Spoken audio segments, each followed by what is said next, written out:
Republic of Korea. And it is the first time that you are the first U.S. president that has been conferred the Grand Order of Mugunghwa by Korea. So indeed, our meeting is very meaningful. And what is also significant and impressive is that it's been 9 months since your inauguration, and around the world, in 8 conflict zones, you brought peace. So you are indeed a peacemaker. So it's almost once a month.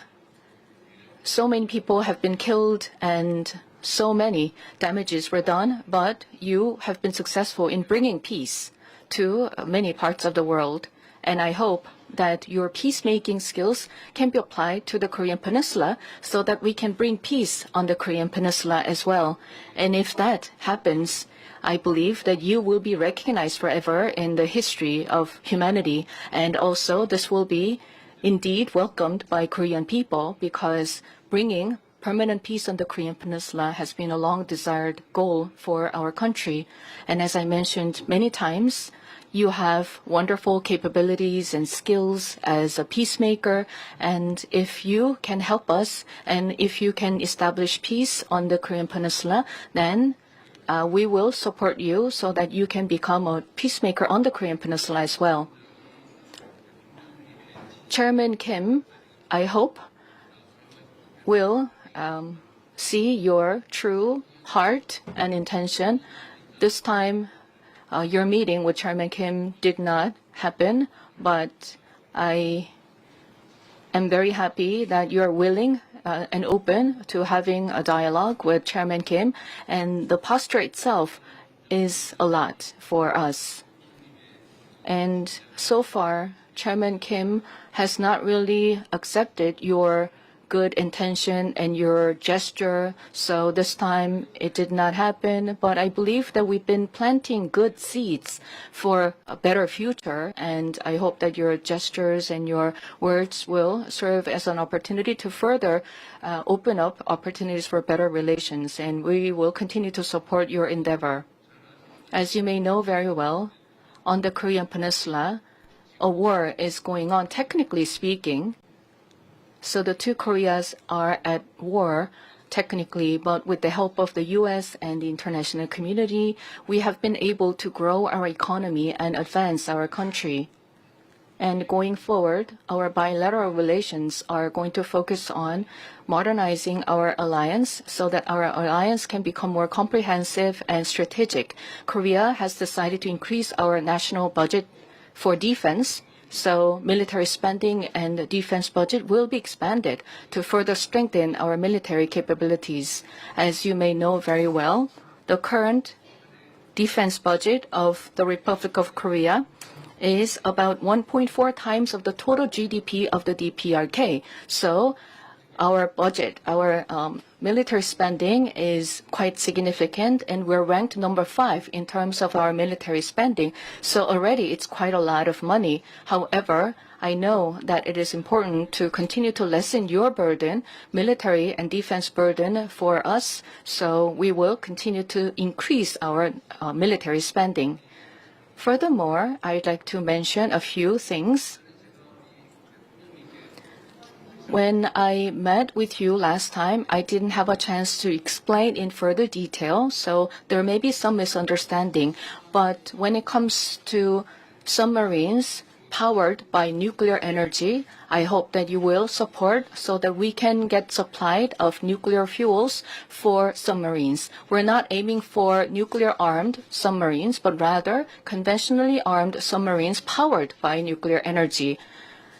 Because our conventional submarines have limited capabilities, they cannot really effectively monitor and counter any undersea activities from other countries. So if you allow and support the supply of nuclear energy and nuclear fuel for submarines, then we will be assisting building submarines and military vessels. And if we are equipped with nuclear-powered submarines, we can help your activities around this region by providing the patrol and other activities. I understand that you have already expressed support for reprocessing of spent fuel and enrichment of uranium. And if you facilitate the working level consultations between our two countries regarding that, we will be able to achieve good results. And you are now working to make America greater again. And I can see that there has been a lot of achievements. And last night I checked that your stock indexes have hit another record high. So you are indeed making America great again. And so against this backdrop, Korean companies will continue to invest in the U.S., and we will continue to support your endeavor in revitalizing your manufacturing sectors, and shipbuilding sector cooperation will also continue because this will benefit the Korean economy as well, and it will benefit the U.S. economy. And all these efforts will further advance and strengthen our bilateral alliance and relations. We have 50 million people in Korea, and along with our Korean people, once again, I welcome you to the Republic of Korea, and I hope that we will continue to work together for better Korea, for better U.S., and also for better bilateral alliance. Welcome once again. Thank you very much. Thank you. Well, I'd like to thank you very much, and I want to thank all of your people, many of whom I know, and we've been dealing. They're very tough negotiators. And that's the way it should be. And I will say that we're working together. There's a great love between our communities, between our people, between leadership, and we're all friends. I know you showed me a picture from a long time ago of you and I, and you're looking better now than you did then. That was quite a while ago, so you're doing something well. But I will say this, that the Korean Peninsula, and I know you are officially at war, but we will see what we can do to get that all straightened out. We've been very lucky. I've been very fortunate to be able to solve a lot of problems in the world. I didn't even know there were so many problems. There were countries that nobody knew that they were even fighting, and yet they were killing millions and millions of people. And we got them, with the exception of one, which I think we're going to get straightened out, Russia, Ukraine. But we got them all done, all finished. And you know that I'll be working on this very hard with you, with your team, with a lot of other people, see if we can do something that makes sense. I know Kim Jong-un very well. We get along very well. We really weren't able to work out timing. We have President Xi is coming tomorrow, and that was something that obviously is very important to the world, to all of us. You'll be watching very carefully. We're meeting right here, and we're all looking forward to that. I think it's going to work out very, very well for everybody, and I look forward to seeing him. And that was our focus really for this visit. But we'll have other visits, and we'll work very hard with Kim Jong-un and with everybody on getting things straightened out, because that makes sense. You know, I have a couple of phrases that I like. One of them is common sense. It's common sense that should work out, and I feel certain that it will. May take a little time. You have to have a little patience, but I feel absolutely certain that it will. In the meantime, what you've done is amazing. What you've, first of all, the welcome and the beautiful honor you bestowed on me as the only American president. That's really a great tribute to our country. Not to me, it's a great tribute to our country, but I had it focused toward you as opposed to against you, which some people did. What you've done and what you've created, what you've done in really a very short period of time, relatively speaking, is amazing. It's really amazing. And you're working with us now on shipbuilding because you become a master of shipbuilding. You know, during World War II, we were the biggest. We were number one by far, the United States. And then through a series of very bad decisions or lack of caring, we really didn't make ships very much anymore. We made other things very well, but we didn't make ships. Well, making ships is a necessity. And I know we're working in the Philadelphia yards and in various other places in the United States where you're coming. We're going to make ships together in the United States, and we're going to start up shipbuilding, and we'll be right at the top, or at least toward the top, in a pretty short period of time. But we have a lot of industries that are together, and we have a lot of industries where we're leading. We're leading in AI now. We're leading in a lot of the different things. We have many car companies coming back, as you know, to the United States. Yesterday I was in Japan and Toyota is investing $10 billion in building car plants, numerous car plants throughout the country with American workers, largely American workers. And we have many, many of them opening. So we have a lot of industry coming back. We're going to be having, I think by the end of my first term, we should have $22 trillion invested in the United States from other people and countries. And that's a record that's not even close. I think the record could be just about one-fifth of that. And the previous administration had less than $1 trillion in 4 years.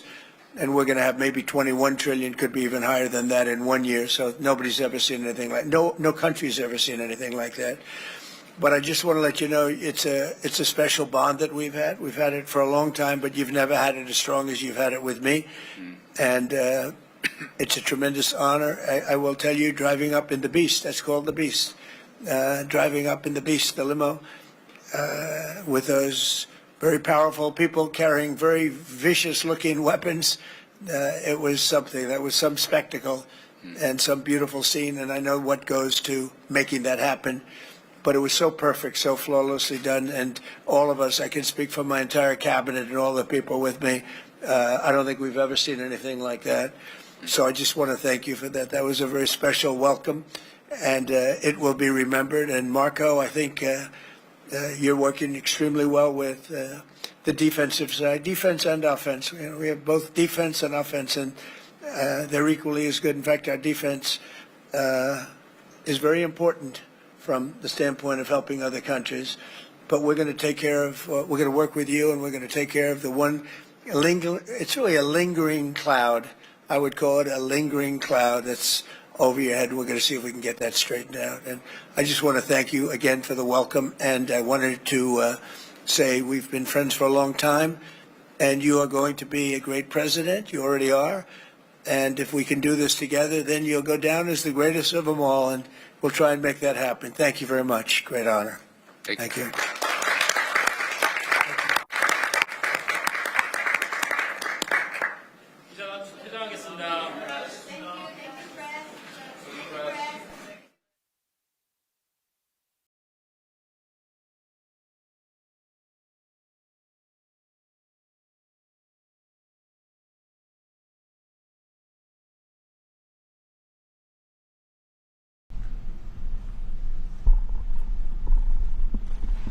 Well, thank you very much. It's an honor to have a friend of mine, a very good friend of mine. We've become friends, actually, through the trials and tribulations of everything.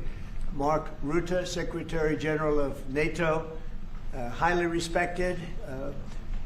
Every country, almost every country in Europe. I think you can almost take away the almost pretty soon. No. But they all have great respect for the leader, and he is the leader. And we've had some very good discussions today, and things are going along pretty well as regarding Ukraine, Russia. We thought it would be a little bit easier. That's turned out to be tougher than the Middle East. The Middle East was supposed to be the tough one, and we've solved that puzzle, but this one will get solved also. So I want to just say it's an honor to have you, Mark. Thank you very much. Thank you so much for hosting again. And we were texting, I think it was on the day when you were in Israel and in Egypt, this tremendous success you had under your leadership, bringing peace to the Middle East. And then we texted each other and said, and the next big thing has to be Ukraine, Russia. And I want to help, NATO wants to help, my colleagues want to help to basically deliver on your vision of peace in Ukraine. And I really want to thank you for everything you're doing, including breaking the deadlock with Putin, starting the dialogue in February when you came in as president in January, but also for everything you did with NATO, the fact that we are now at this 5%, the huge success in The Hague at the NATO summit, the fact that Europeans are also stepping up when it comes to Ukraine, basically the weapons from the US being delivered to Ukraine, paid for by allies, and the Europeans coming together to discuss how can we sustain Ukraine post the peace deal. All of this is evidence of your leadership of pushing the Europeans and the Canadians to do more, to deliver, and to equalize in spending with the US. So on all of this, and today we will talk more on how we can really bring Ukraine to the next phase and get this terrible war, and all the bloodshed ended. And as you know, we are going to be making a big trip next week. Some of you are going with us. We'll be going to Malaysia, South Korea and Japan. In South Korea, I'll be meeting with President Xi of China. We'll have a pretty long meeting scheduled. We can work out a lot of our questions and our doubts and our tremendous assets together. So we look forward to that. I think something will work out. We have a very good relationship, but that'll be a big one. We canceled the meeting with President Putin.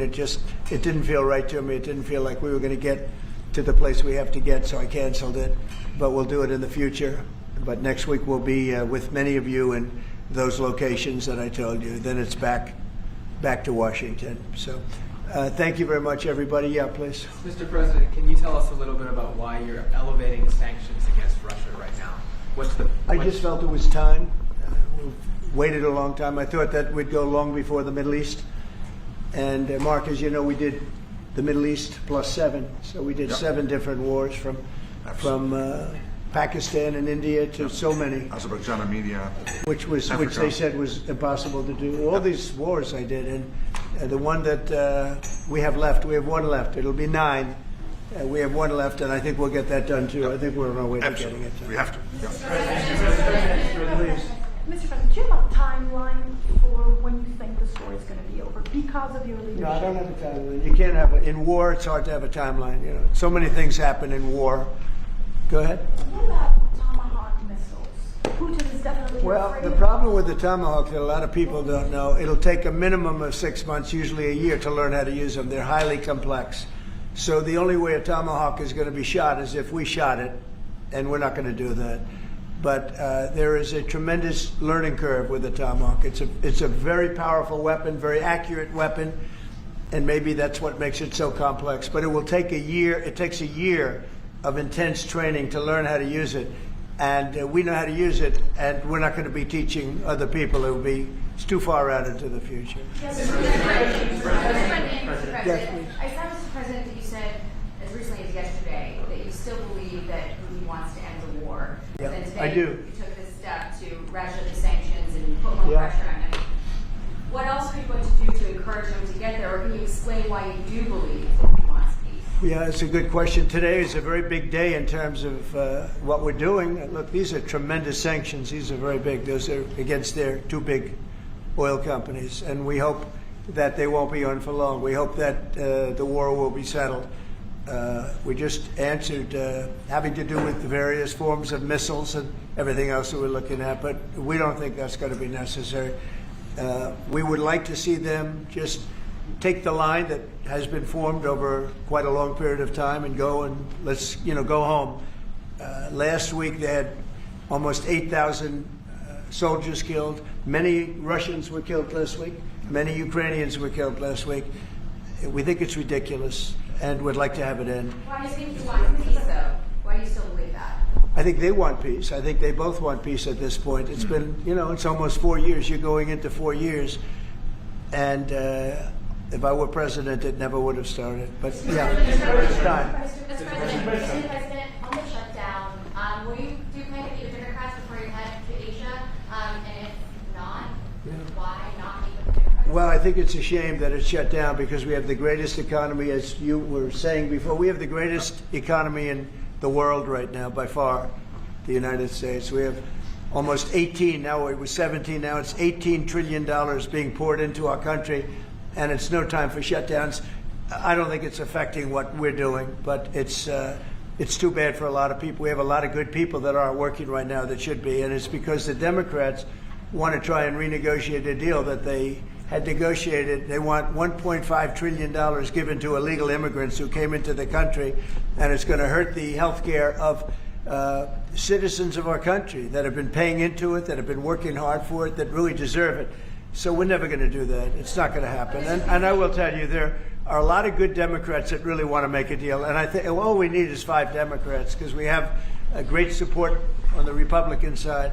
So I think we need 5 Democrats, and there are a lot of them that want to make a deal. So I think at some point, common sense will prevail. Yeah, go ahead, you can finish up. On the drug boat strike, the Eastern Pacific, Yeah. can you explain to us what that was about, how it was conducted? Yeah, sure. Well, they had one today in the Pacific.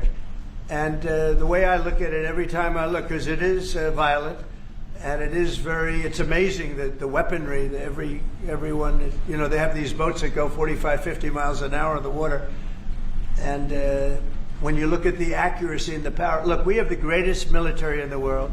We have the greatest weapons in the world, and you see a little bit of it there. One shot, everyone dead center.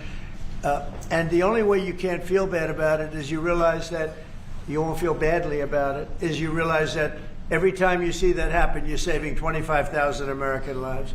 Every one of those boats that gets knocked out is saving 25,000 American lives, not to mention the torn up families all over the country. And whenever I see that, I say to myself, I just saved 25,000 lives. I will say that there are very few boats traveling on the water right now. Actually, that includes fishing boats, that includes any other kind of boat. But there are very few boats traveling on the water. So now they'll come in by land to a lesser extent, and they will be hit on land also. Go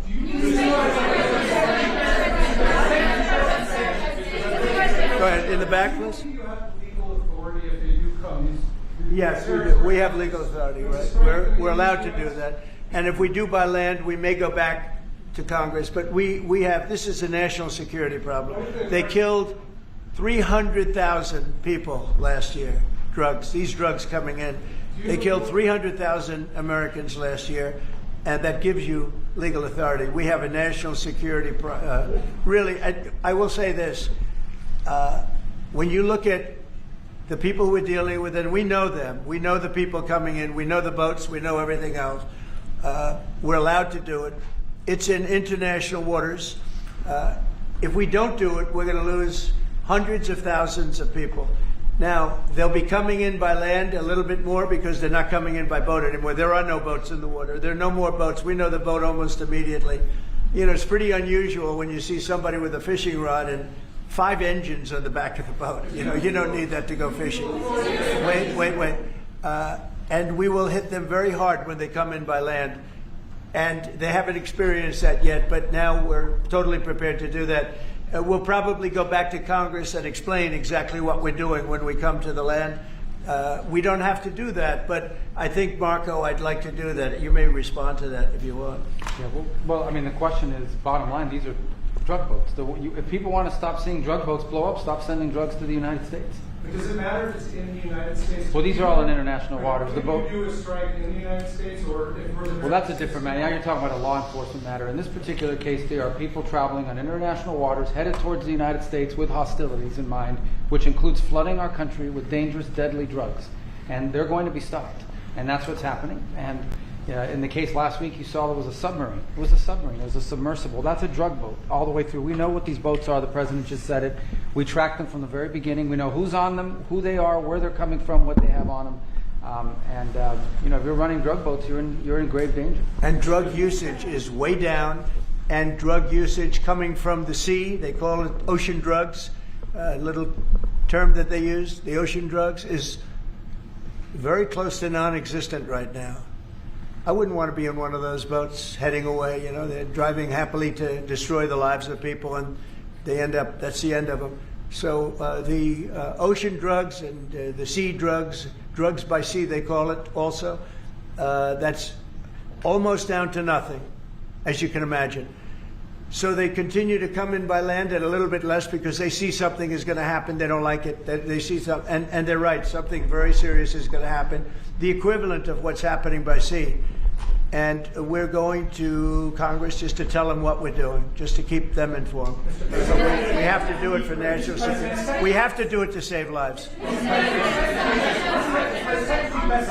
Secretary Bessent said that Vladimir Putin had not been honest and forthright in his talks with you. Just wondering if you could tell us a little bit more about your feelings about that, and also, if I may, to Mimir Rutte, just your thoughts on whether Ukraine should get tomahawks. Thank you.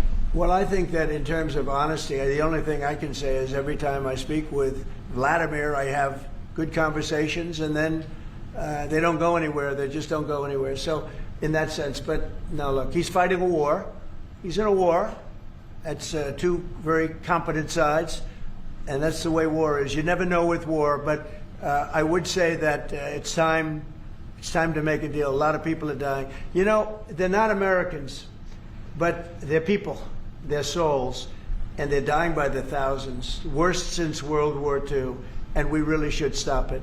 And to your other question, Yes. Yeah, please. Sorry, to your other question, this has been consistent from this president when we first met again after your re-election in Mar-a-Lago in November. You said we have to stop the killing. This is close to your heart, and this is your vision. That's why this war needs to end. When it comes to tomahawks or whatever system, it's up to individual nations to decide whatever they want to supply to Ukraine. NATO doesn't take a position, but I can assure you this. When the president called me in July and said we want to again send weapons into Ukraine, paid for by our allies, the Canadians and the Europeans, that was an important moment. And that is now taking place, and the ambassador, myself, we're working hard at this.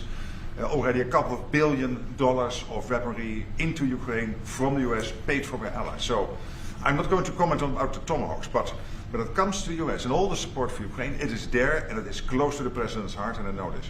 I will say this, and Mark can say it better than anybody. The European nations and Canada have really pulled together, and it's beyond even that. I mean, it's really beyond that. I was with the Australians and New Zealanders, Japan, they all If you want to really add them up, we could really add them up. But NATO, basically, European and Canada, and a lot of other nations, they've really band together. They are not happy about what's happening with Russia and Ukraine. They're not happy at all. Neither am I.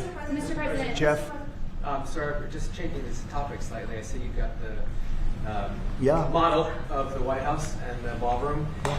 Many people were surprised the entire East Wing is being demolished because you had said initially that the ballroom would just touch or would not. Well, touch certain it. areas What are being, happened? certain areas are being left. We determined that after really a tremendous amount of study with some of the best architects in the world, we determined that really knocking it down, trying to use a little section. The East Wing was not much. There was not much left from the original. It was over the course of 100 years, it was changed. The columns were removed, and it was a much different building. Then a story was added on in 1948, 1949. There was a story added on, which was not particularly nice.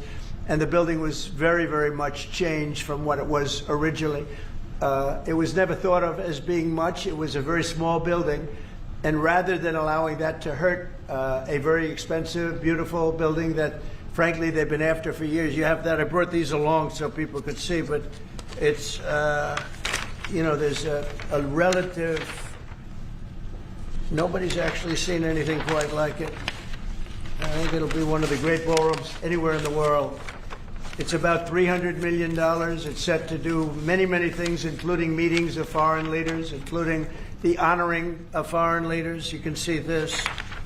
This is a plan. If it's got tables so that you honor a foreign leader, we have a proper space. Right now, we have a space that with tables holds about 79 people.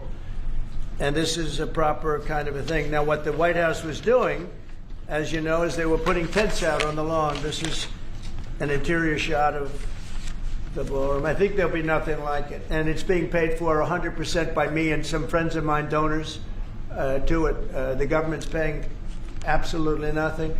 We're also working with the military on it because they want to make sure everything's perfect. And